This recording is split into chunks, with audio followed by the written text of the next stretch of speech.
Chapter 10। I am sorry Sharma ji, गलती हो गई, वीर ने अनंत जी से माफी मांगते हुए कहा। वहीं फलक अभी भी वीर को खा जाने वाली नजरों से घूर रही थी। अनंत जी ने भी मामले को ज्यादा तुल न देते हुए वीर को माफ करना ही बेहतर समझा। हाँ ठीक है, अब तुम जा सकते हो, अनंत जी ने वीर से कहा। वहीं वीर, जो फलक को देखने में बिजी था, वो अनंत जी की आवाज से अपने सेंस में आया और वहां से जाने लगा। जाते वक्त उसने एक बार पीछे मुड़कर फलक को देखा, जो अपनी मां को उठाकर सोफे पर बिठाने में अनंत जी की मदद कर रही थी।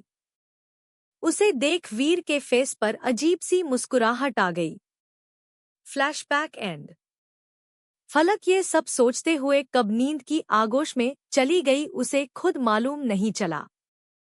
सुबह के वक्त जब फलक के रूम का डोर नॉक हुआ तो फलक अपने नींद से जागी।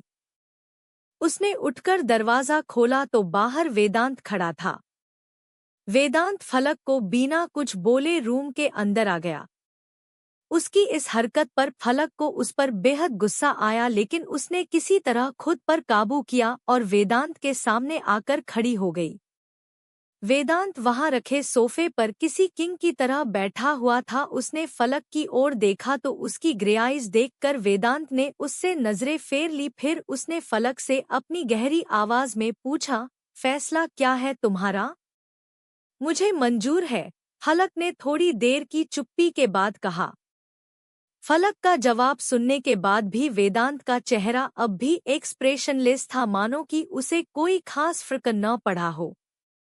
वो अपनी जगह से खड़ा हुआ और फलक की ओर बिना देखे बोला, मैं कपड़े भेजवा रहा हूँ, उन्हें पहनकर रेडी हो जाना, हमें कोर्ट चलना है मैरिज रजिस्टर्ड करवाने। वेदांत इतना बोल वहां से चला गया।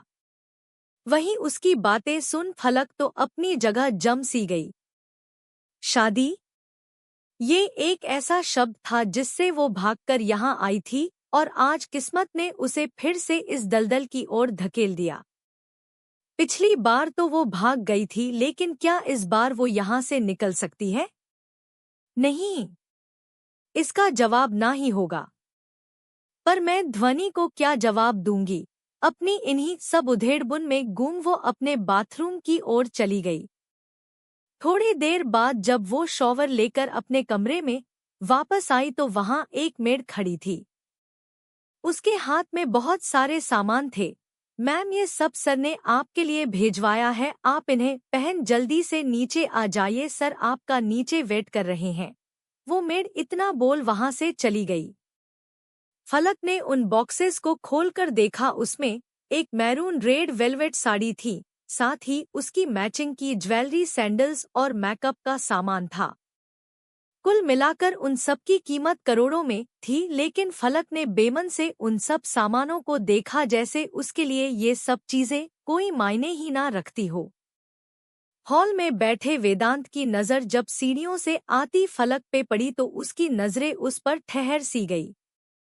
फलक ने अपने गीले बालों को हल्का सा क्लच कर खुला छोड़ा हुआ था। उसकी ग्रे आईज में लगा गहरा काला काजल उसकी आंखों को और ज्यादा अट्रैक्टिव बना रहा था। उसने अपने फ्लफी होठों पे रेड मैट लिपस्टिक लगाई थी, कानों में पहनी डिमांड ईयरिंग्स, गले में पहने डायमंड चोकर और हाथों में भर भर कर पहनी लाल चूड़ियां। कुल मिलाकर फलक बहुत ज्यादा हसीन लग रही थी।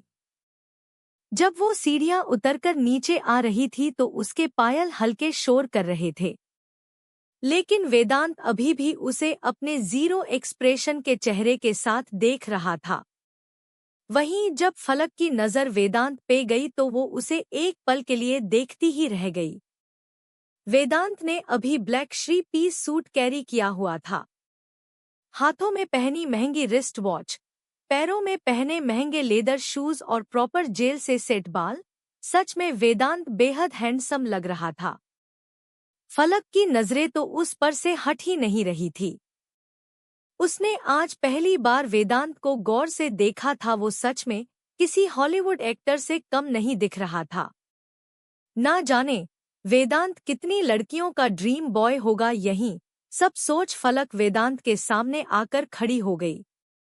वेदांत ने फलक को अपने पीछे आने का इशारा किया तो फलक उसके पीछे पीछे आने लगी। तभी उसे कुछ याद आया तो वो रुक गई और वेदांत से पूछी, ध्वनि कहाँ है?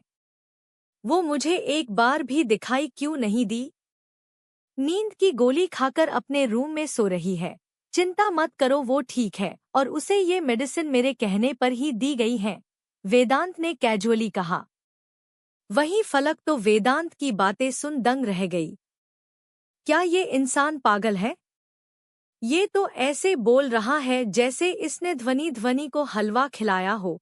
फलक ने वेदांत को घूरते हुए सोचा, फिर दौड़ते हुए ध्वनि के रूम की ओर चली गई। वहीं वेदांत शांत खड़ा शून्य भाव से उसे जाते हुए देख रहा था, जैसे कि वो जानता हो कि फलक किस लिए ध्वनि के पास गई है। ध्वनि के रूम में पहुंचकर फलक ने उसकी सांसें और नब्ज को चेक किया। जब उसे तसल्ली हो गई कि ध्वनि सिर्फ नींद में है, तब जाकर उसे चैन मिला। वो नीचे वेदांत के पास आई तो वेदांत उसे ले सिविल कोर्ट की ओर निकल गया। कोर्ट में इस वक्त निहाल और राज गवाही के लिए मौजूद थे। वहीं करण वहां कैमरा लिए खड़ा था, जो हर एक मूवमेंट की फोटोज कैप्चर कर रहा था। इस वक्त राज, करण और निहाल के फेस पर बड़ी सी स्माइल थी, लेकिन जिन लोगों की शादी थी उनके चेहरों पर 12 बजे हुए थे। दोनों ने रजिस्ट्रार के बताए हुए जगहों पे साइन किया, फिर एक दूसरे के वरमाला पहनाया। निहाल ने मंगलसूत्र वेदांत की ओर बढ़ाया तो वेदांत ने उसे फलक के गले में पहना दिया। ये न्यू डिजाइन का मंगलसूत्र था, जिस पर बड़े ही स्टाइल से वी लिखा हुआ था, जो कि गौर से देखने पर ही किसी को पता चलता। उसका ये मंगलसूत्र पेंडेंट की डिजाइन जैसा बना हुआ था, जो किसी भी एंगल से मंगलसूत्र तो बिल्कुल नहीं दिख रहा था।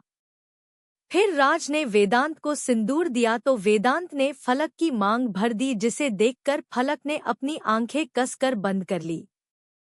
इसी के साथ उसके आंखों में रुके हुए आंसू उसके गालों पर लुढ़क गए, पर वेदांत को उसके आंसुओं से कोई फर्क न पड़ा। फाइनली मैरिड, राज की आवाज सुन फलक ने आंखें खोल अपनी गीली ग्रे आईज से वेदांत की नीली आंखों में देखा, जहां उसे उसके लिए जीरो इमोशंस नजर आ रहे थे। फलक अपने सामने खड़े हैंडसम डेविल को देख रही थी, जो कि अब उसका हस्बैंड था, वो भी कुछ दिनों के लिए। क्या ये बुरा सपना है? फलक धीरे से बुदबुदाई। वहीं करण ने उन दोनों की शादी के हर मूवमेंट की बहुत सारी फोटोज ले ली थी, जिसमें वेदांत और फलक साथ बहुत ज्यादा अच्छे, बिल्कुल मेड फॉर इच अदर लग रहे थे। वेदांत फलक का हाथ थामे कोर्ट से बाहर आया और फलक से बोला, मैं अभी तुम्हें जिस इंसान से मिलाने जा रहा हूँ, मैंने उसी के लिए ये शादी की है। वेदांत इतना बोल फलक को अपनी कार में बैठाकर उसके साथ वह से निकल गया। वहीं उसके पीछे खड़े राजकरण और निहाल मुंह बनाए वेदांत की जाती हुई कार को घूरने लगे।